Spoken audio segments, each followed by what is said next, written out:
குருவே சரணம்.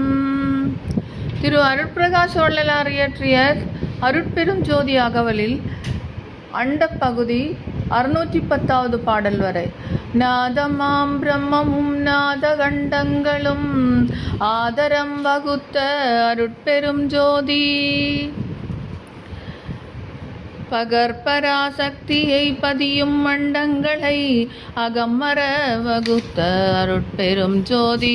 பரசிவ பதியை பரசிவா கண்டங்களை அரசுர அமைத்த அருட்பெரும் ஜோதி. எண்ணில் பல் சக்தியை எண்ணில் அண்டங்களை அண்ணுற வகுத்த அருட்பெரும் ஜோதி. அளவில் பல் சத்தரை அளவில் அண்டங்களை அளவர வகுத்த அருட்பெரும் ஜோதி. உயிர் வகை கண்டம் உலப்பில் எண்ணில அயர்வர வகு